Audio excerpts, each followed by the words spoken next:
Everyone remembers it for flower power, psychedelic tunes, peace and love. But in London's East End, that summer felt heavy, thick with cigarette smoke and something darker. The city was buzzing about a different legend, not a rock star, not a gangster, but a copper Sergeant Harold Briggs. They called him the evil policeman. See, Briggs wasn't your classic bent officer. He wasn't slipping bundles into his pocket or shaking hands with mobsters behind the pub. His currency was fear, power. He'd cruise the estates in his black patrol car, cold eyes searching for trouble, or anyone he decided liked trouble.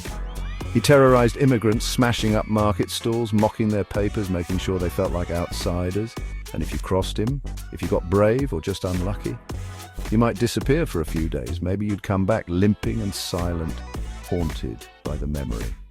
One sticky August night, a young journalist named Clara Mayhew heard the whispers and decided she wanted the truth. She wasn't old or seasoned, just stubborn, the kind who doesn't take no for an answer.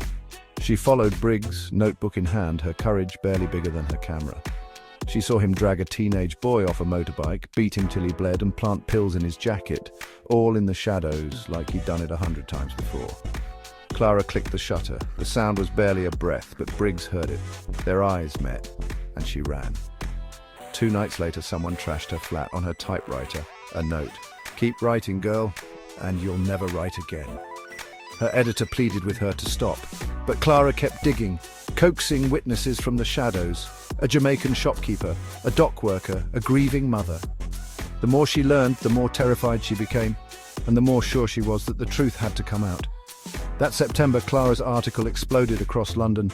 "The evil policeman, is London safe from its own watchman?" Protests broke out.